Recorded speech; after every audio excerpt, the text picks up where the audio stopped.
बिस्मिल्लाहिर्रहमानिर्रहीम। 9th class physics, federal board, chapter number 2, kinematics.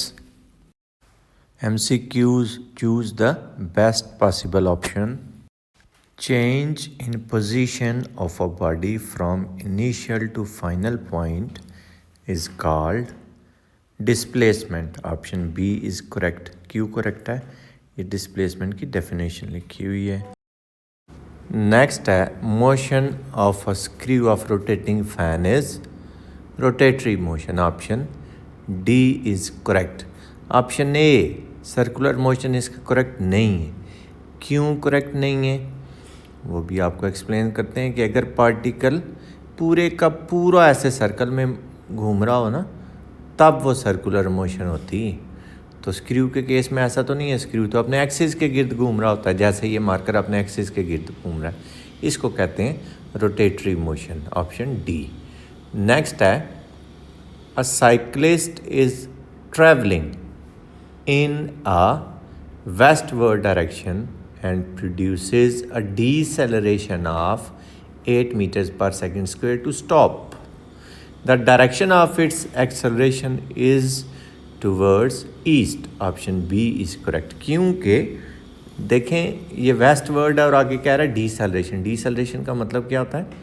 Negative acceleration, direction change हो जाएगी कि अगर ऑब्जेक्ट राइट साइड पे मूव कर रहा है तो एक्सेलरेशन की डायरेक्शन लेफ़्ट साइड पे हो जाएगी। इस तरह अब ये क्योंकि ईस्ट की डायरेक्शन में मूव कर रहा है ऑब्जेक्ट तो एक्सेलरेशन की डायरेक्शन वेस्ट में हो जाएगी। That's why option B is correct. Next, a girl walks 3 kilometers towards west and 4 kilometers towards south. What is the magnitude of her total distance and displacement respectively? इसका option D correct है। 7 kilometres 5 kilometres. वो क्यों अभी मैं आपको उसको explain करता हूँ। पहले आप ईस्ट वेस्ट नॉर्थ साउथ बना लें। नॉर्थ अगर आपके बिल्कुल सामने है तो राइट साइड पे होगा ईस्ट, लेफ़्ट साइड पे होगा वेस्ट और आपके बैकवर्ड साउथ होगा। अब देखें 3 किलोमीटर वेस्ट और 4 किलोमीटर्स साउथ, तो हम 3 किलोमीटर वेस्ट बनाते हैं और 4 किलोमीटर साउथ। ये 3 किलोमीटर हो गया वेस्ट और 4 किलोमीटर हो गया साउथ वाली डायरेक्शन में। तो 4 3 ये टोटल तो बन गया 7। ये तो सीधा सीधा डिस्टेंस हमारे पास आ गया। डिस्प्लेसमेंट क्या होता है? शॉर्टेस्ट डिस्टेंस, इनिशियल पॉइंट से फाइनल पॉइंट तक सीधा वाला स्ट्रेट डिस्टेंस, ये हमने फाइंड करना। अब ये फाइंड कैसे करेंगे? पाइथागोरस थ्योरम यूज़ कर लेते हैं क्योंकि राइट एंगल ट्राइंगल बन रही है तो hypotenuse square is equal to base square plus perpendicular square. तो 3 का स्क्वायर आ गया और 4 का स्क्वायर, इनको ऐड करते हैं। 3 का 9, 4 का 16। हाइपोटेन्यूज स्क्वायर हमारे पास कितना आ गया जी? 25। तो दोनों तरफ अगर हम स्क्वायर रूट कंसिडर करें तो हाइपोटेन्यूज आ गया 5। That's why 7 is distance and 5 is displacement. Option D is correct. Next है a rider is training a horse. Horse moves 60 meters towards right in 3 seconds and then it turns back and travels 30 meters in 2 seconds. Find its average velocity. तो पहले तो हम distance check करते हैं। 60 metre आगे क्या है? 30 मीटर फिर वापस भी आ गया है तो डिस्टेंस उसने कितना कवर किया? टोटल 30, क्योंकि 30 वापस जो आया 60 माइनस 30 30 आ गया। और टाइम कितना लगा? 3 × 5 सेकेंड्स। तो डिस्टेंस डिवाइडेड बाई टाइम, तो वो हमारे पास आ गया 6 metre per second velocity. That's why option A is correct. If a cyclist has deceleration of 2 metre per second square for 5 seconds then change in velocity of cyclist is, तो acceleration क्या होता है? Change in velocity divided by time. बस values put करते हैं। Acceleration 2 metre per second square एक ही जगह पे पुट कर दिया, ये 2। डेल वी हमने फाइंड करना है, टाइम हमें 5 दिया है तो 5 2 is 10 metre per second. That's why option B is correct. Next है car is moving with a velocity of 10 metre per second if it has acceleration of 2 metre per second square for 10 seconds. What is the final velocity of the car? तो इसका option A correct है। क्यों? First equation of motion use करते हैं। V F is equal to V I plus A T. Final velocity हमने calculate करनी है। Initial 10 दी हुई है, पुट करते हैं एक्सेलरेशन 2 दिया हुआ पुट करते हैं, टाइम 10 सेकेंड्स है वो भी पुट करते हैं, 10 2 20, तो 20 + 10 30 आ गया, 30 metre per second, option A is correct.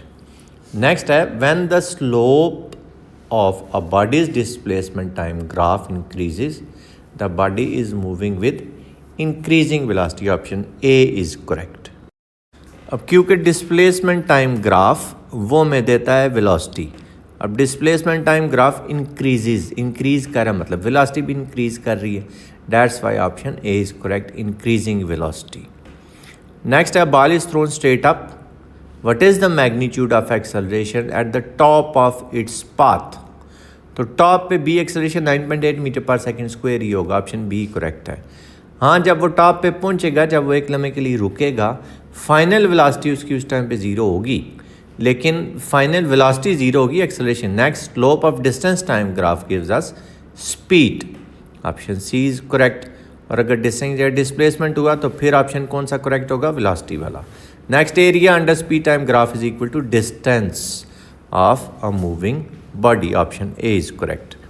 Next है in 5 seconds a car accelerates so that its velocity increase with 20 metre per second, acceleration is, तो change in velocity divided by time करेंगे, acceleration पता चल जाएगा, is equal to del V by T, del V 20 है, time T है, time T 5 है, तो 4 आ गया, option B correct. Next ball drop freely from a tower reaches the ground in 4 seconds, the speed of impact of the ball, तो आपने final speed यानी कि फाइंड करनी है। अब ऊपर से जब हम बॉल ड्रॉप कर रहे हैं तो उस टाइम पे जब हाथ में वो बॉल आपने पकड़ा हुआ तो इनिशियल वेलोसिटी तो ज़ीरो क्योंकि रेस्ट में है।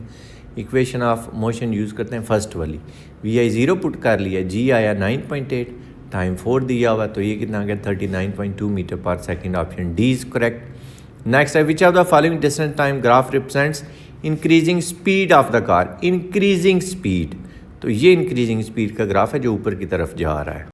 ये ज़ीरो वेलोसिटी का ग्राफ है, ये जो ए वाला है स्ट्रेट लाइन, ये जो हॉरिजॉन्टल होती है ना एक्स एक्सिस के साथ, ये यूनिफॉर्म वेलोसिटी का ग्राफ है जिस हिसाब से डिस्टेंस इंक्रीज हो रहा है, टाइम भी। सी आपको बता दिया, डी ये डिक्रीजिंग वेलोसिटी का ग्राफ है।